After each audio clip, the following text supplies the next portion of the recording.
Holidays nale, adu namma GT Holidays da. GT Holidays, South India's #1 travel brand. So, first of all, that's not my book. I'll tell you an interesting story. The same publisher asked me about 2 years ago whether I would be interested in writing that book. And I'll tell a little bit of a personal anecdote here. So happened that day, I was having lunch with, please sit. I was having lunch with our advisor Prashant Kishore and some other people. And because it was such a shock to me that the publisher asked me this question, lunch conversation, I asked him, what do you think, PK, what should I do? He said, no, Thiaga, whatever happens, don't touch it with a 10-foot pole. I said, why? He said, hey, you're just starting your career. Once you put something on paper that says this is good, that is bad and all that, you have to live with that for the next 20, 30 years. You say you have no interest in Delhi, but someday you may find yourself in Delhi. And if you find yourself, why do you want to have already alienated somebody by saying you are not good, this is bad, this, that. So whatever happens, you don't write the book and சொன்னாரு. அந்த advice எடுத்துக்கிட்டு நான் உடனே வேணாங்க வேறு யாராவது தேடுங்கன்னு அன்றைக்கே சொல்லிட்டேன். Somebody else wrote the book, somebody I know. They asked for a blurb, so the blurb is on the cover. That's all. My name is on the cover for that reason. But I would say something much more basic than that. And I said it to the 15th Finance Commission in my official, on behalf of the DMK. நான் உட்காந்து ராத்திரியாக type அடித்து தலைவர் உத்தரவோடு அடுத்த நாள் போய் இங்கே என்கே Singh committee இங்கே வந்து போது கொடுத்தேன். I said, successive finance commissions have been utter failures in one respect. The idea of transfers of wealth in a federal economy, in whether it's United States or India or China or European Union, is that yes, you must take from the well-offs and give it to the less well because you want to harmonize this notion of equality. We can't say தமிழ்நாடுக்குள்ள சமநிலைக்காக போராடுறோம் ஆனால் இந்தியாவில் இல்லை ஏன் பணம் எடுத்து வேற யார். We say no problem, we're good citizens, take the money, no problem. The point is that in most societies, when they take money from the well-to-do and give it to the less well-off, the gap closes. The reason for making the transfer is to reduce the inequality and increase the equality, reduce the gap. So if you see what happens in America, you take from the rich states, the New York, Californias, Minnesotas, Washington, you give it to the Missouris, Kansas, Alabamas, the gap closes, or North Dakotas. In China, you take from the coastal provinces, give it to the heartland, the gap closes. In Europe, you take from the rich Western economies, you give it to the Portugal, Italy's, Greece's, the gap closes. India, 25 வருஷமா, the gap has kept on increasing. Not just that, just take Tamil Nadu. At one point, Tamil Nadu was 7.5% of the population, 7.5% of the GDP, and we used to get about 7% of the devolution, which was the horizontal split between states. Vertical union or state விட்டுருங்க. Now we are about 6% of the population, we think, because the government has not bothered to run a census, which was due in 21. So the last accurate data we have goes back to 2011. 12 வருஷம் பழைய தகவலை வச்சு அரசு நடத்திட்டு இருக்கோம் நம்ம. But we are about 6% of the population. We are about 10.5% of the GDP. And we are about 4% of the tax split. அப்போனா நம்மளுடைய per capita ப்ரொடக்டிவிட்டியும் கான்ட்ரிபியூஷன் இன் டாக்ஸஸும் இன்க்ரீஸ் பண்ணிக்கிட்டே போயிட்டுருக்கு. நம்மளுக்கு திரும்பி வர பணம் குறைஞ்சி போயிட்டே இருக்குது. அப்போனா the transfers, not only are they not reducing inequality, not only are they not stabilizing inequality, not only are they crystallizing inequality at the same ratio, they are actually accelerating inequality. That is, Tamil Nadu keeps on getting better and faster and faster Bihar gets worse and worse. So this, I told him, unless you find a way to change the incentivization, எதற்காக கூடுதல் பணம் கொடுக்குறீங்க, it can't be just because they have a deficit, it can't be just because they have not had development. You have to seek interim measures that will lead to longer term outcomes. 5 வருஷத்துக்கு ஒரு தடவை உனக்கு வளர்ச்சி இல்லைன்றதுனால நான் கூடுதல் பணம் கொடுக்குறேன்னா where is the incentive to get வளர்ச்சி? So I said instead you should say ஆண்டுக்கு ஆண்டு நாங்கள் செக் பண்ணுவோம் and you can start with measures like எத்தனை சதவீதம் பெண்கள் 15 வயசுக்கோ 12 வயசுலையோ ஸ்கூலில் இருக்காங்க, எத்தனை பேருக்கு menstrual hygiene கொடுக்கப்பட்டு கண்டினியூ பண்ணுவோம். ஏன்னா there is a strong correlation in the book, it says, between getting menstrual hygiene and continuing to high school. If half your population doesn't even get a high school education, how will your society improve? We still got a lot of work to do after that. I was at the Lady Doak convocation last Saturday. 1280 ஸ்டூடெண்ட்ஸ்க்கு degree கொடுத்தேன். கேள்வி, எத்தனை பேர் அவ்வளோ சிறப்பான ஒரு பெரிய வரலாறு இருக்கிற கல்லூரியில் படிச்சுட்டு the competition to get in is 5:1 or 10:1, how many of them will join the kind of formal economy in jobs as entrepreneurs, as officers, etc., or come to public life? Percentage is too low. So we are educating them, we are not providing them enough of a platform to actually engage. Look around this room, what percentage are women here, right? But if you look at the high school graduation rates, 50% or more are women. So somewhere even we are not doing enough. But they are not even getting them into middle school, elementary school தாண்டி வரதுக்கே இல்லை. இதுக்கு நீங்கள் பணம் கொடுத்தீங்கன்னா 10 வருஷம் கழிச்சு ஏதாவது விளைவு கிடைக்கும். சும்மா நீங்கள் எவ்வளோ ஏழையாக இருக்கீங்கன்றதுக்காக பணம் கொடுத்துட்டே இருந்தீங்கன்னா it's இன்சென்டிவைசிங் them to stay poor. If this continues, at some point the part of the country that is giving more and more and getting less and less will start asking the question, what's in it for me? Why should this union continue the same way? கேட்டு உங்களுக்கு பிரச்சனை வரப்போகுதுன்னு ஃபார்மலாக எழுதி கொடுத்தேன். அதுதான் எனக்கு பயமாக இருக்கே தவிர யார் இங்கேருந்து அங்கே போய் உட்காரவங்களாம் யாருக்கு சொல்ல முடியும். there have been some, there will be others.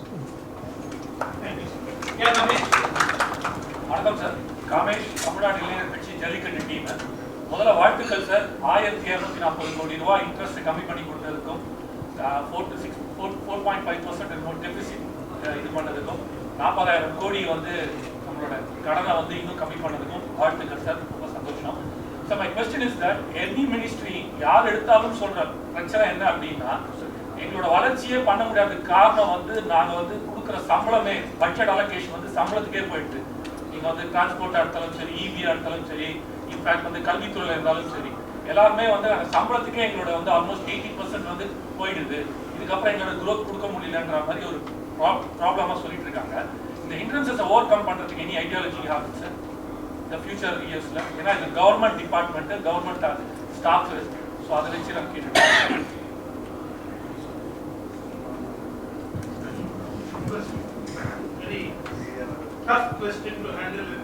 இல்லை நான் வந்து துறை அமைச்சர், அதனால் நான் ரொம்ப கேர்ஃபுல்லாக பேசணும். ஏற்கனவே எல்லா ஜாக்டோஜியோ எல்லா யூனியன்ஸும் போராட்டத்தில் இருக்காங்க. அதாவது அமைச்சர் PTR வந்து எங்களுக்கெல்லாம் நல்ல நண்பர் இல்லை, நல்ல கவனம் செலுத்தலை, நாங்கள் கேட்குற கூடுதல் டிஏ, கூடுதல் பெனிஃபிட்ஸு, பழைய ஓய்வு திட்டம் என்னமோலாம் நிறைவேற்றலை, நான் முதலமைச்சர் நல்லவர், நிதியமைச்சர் தான் எல்லாம் கண்ட்ரோல் பண்ணி வச்சுருக்கான்ற ஒரு வதந்தி ஏற்கனவே பரப்பிட்டுருக்காங்க. அதனால் நான் இதிலெல்லாம் மேக்ரோ எக்கனாமிக் ரீதியாக நீங்கள் சொல்கிறது ரொம்ப கரெக்டு. நான் I go back to I'll give a parallel. I used to work in an investment bank. Investment banks, like great luxury was that you had relatively high leverage and you had relatively low risk. ஒரு காலத்தில் சொல்லுவாங்க commercial பேங்க்குக்கும் investment பேங்க்குக்கும் என்ன வித்தியாசம்? Commercial bank is இந்த storage business. அதாவது பணத்தை வாங்கி அது கடனாக கொடுத்து அது வட்டி வாங்கி திருப்பி, so they are storing loans. இதுதான் கமர்ஷியல் பேங்க். தேர் இந்த storage business. Investment banks R இந்த மூவிங் பிஸ்னஸ். நம்ம வந்து ஒரு IPO கொண்டாடுறோம், ஒரு டெட் டீலை கொண்டாடுறோம், இன்றைக்கி அண்டர்ரைட் பண்ணுறோம், நாளைக்கு டிஸ்போஸ் பண்ணிடுறோம், மார்ஜின் ஏற்றுறோம். So it's a high margin low risk business. Moving business much better than storage business.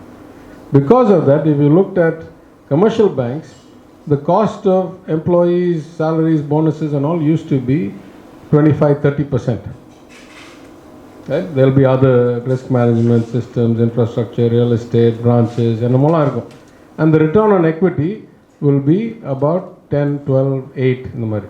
Investment bank பார்த்தீங்கன்னா the return on equity will be 30, 32, 35%, and the employees will be making 50-55% of the total revenue. அப்போ பாக்கி 15-18% என்ன இருக்கணும்? கட்டடம் இருக்கணும், ID இருக்கணும், travel expense இருக்கணும், அவ்வளோதான். உங்களுக்கு மூளையும் பிராண்ட் நேமும் ஒரு ஹை ரெண்ட் டிஸ்ட்ரிக்டில் பயங்கர ஸ்கை ஸ்கிரேப்பர் இருந்தால் போதும். You don't have any other cost.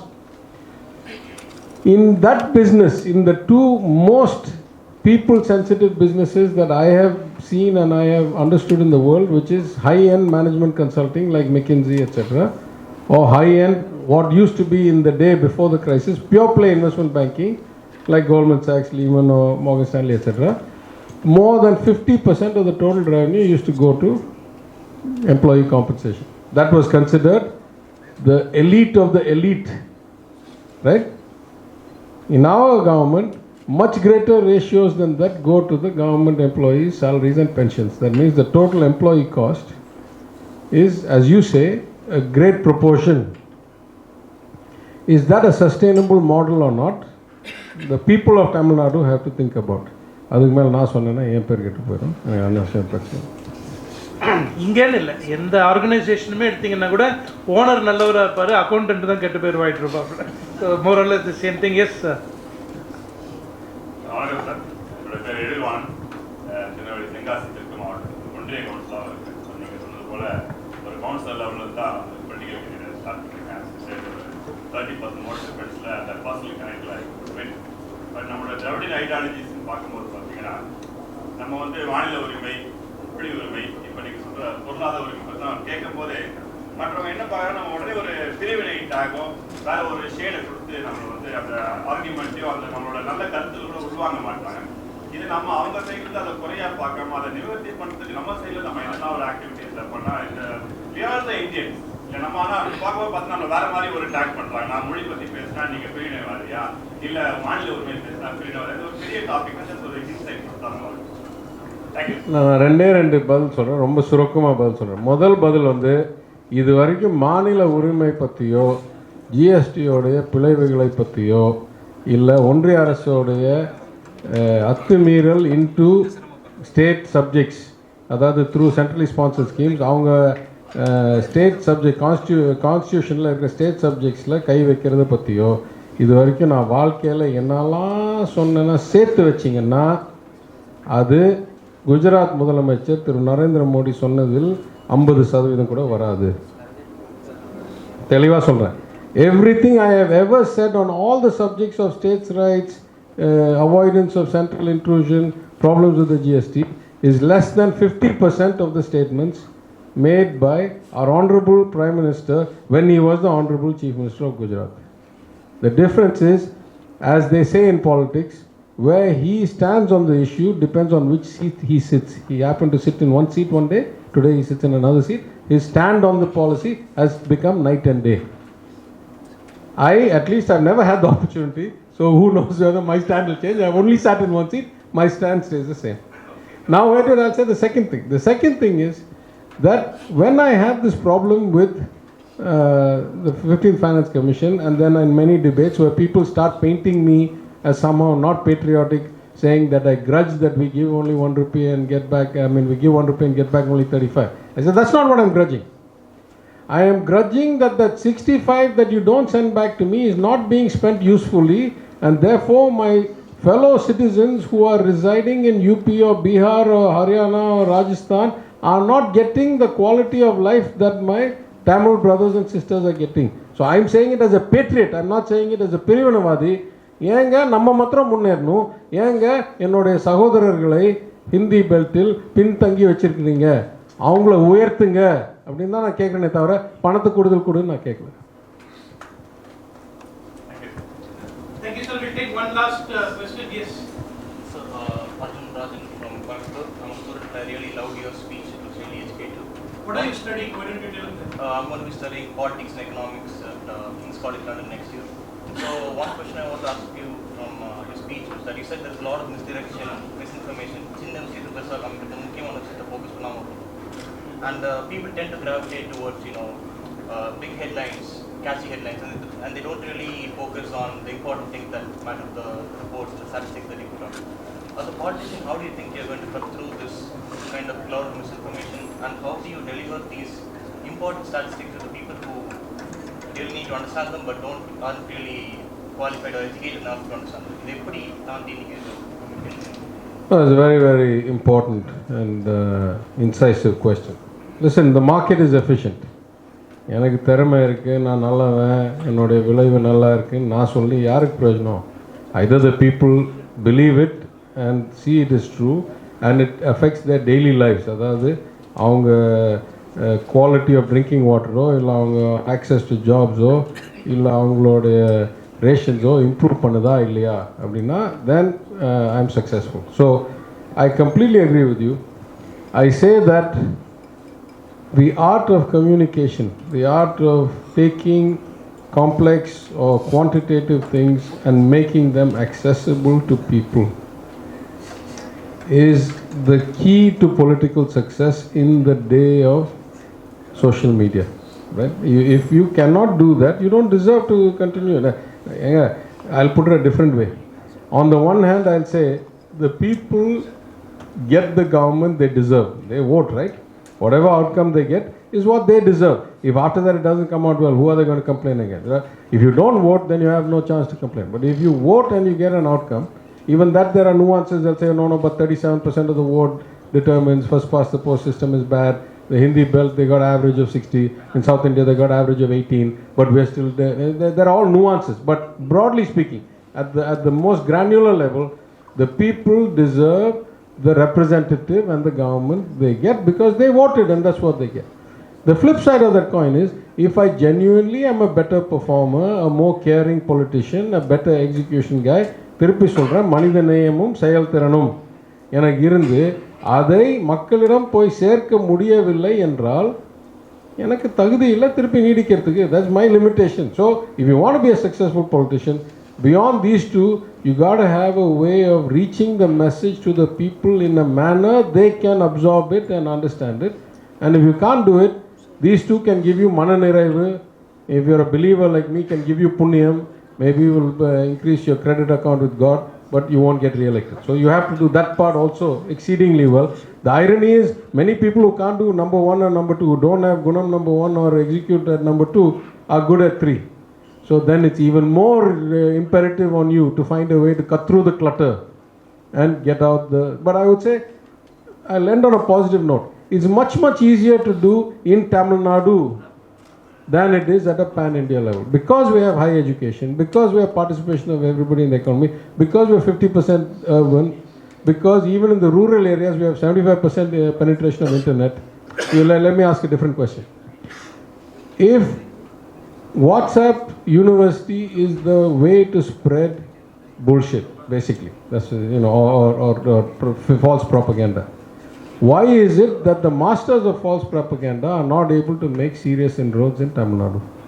There are more users in Tamil Nadu than any other state per capita. Because once you go past a tipping point, if only 5% or 10% or 20% people have WhatsApp, they are considered the professors of the rest of the people, and only whatever crap they get will penetrate to the rest of the people. But if everybody has WhatsApp, and if everybody has two numbers, and if everybody is getting 100 messages from 40 different groups every day, it's very hard for you to sustain a false narrative for a long period of time. So in a way, the fact that we have such an educated, such a connected, such a aware voting population is a blessing for people. If I really believe I'm doing well, then I have no excuse for not being able to get that message to the people. And if I fail, I don't deserve to get re-elected. It's an efficient market. There's no யாருக்கும் இது வந்து உரிமை கிடையாதுல்ல, போராடி தானே வாங்கணும். துள்ளி வரும் ரோஷமான மாடுகள், அடக்கபாயும் ஆக்ரோஷமான இளைஞர்கள், பிடிபட்டால் உயிர் துறக்கும் கொல்லேறுகள், உயிரை கொடுத்து போராடும் வீர தமிழர்கள், மனித கூட்டத்தின் வரலாறு சொல்லும் ஜல்லிக்கட்டு, வேட்டைக்காளி இயக்குனர் ல ராஜ்குமார் எழுதும் திமில், இது அடங்காத காளைகளின் ஆடுகளம். நக்கீரன் டிவிக்கு சப்ஸ்கிரைப் செய்யுங்கள். உங்கள் ஆதரவே எங்கள் பலம். ஆசிரியர்களுக்கு நண்பனாகவும் மாணவர்களுக்கு ஆசானாகவும் திகழும் தேர்வு வழிகாட்டி. ஒவ்வொரு பாடத்திற்கும் அனுபவமிக்க ஆசிரியர்களின் துல்லியமான தெளிவான விடைகள். CNC இருக்கு, தேர்வு பயம் எதற்கு? இது தீரன் பப்ளிஷிங் ஹவுஸ் விற்பனை வெளியீடு.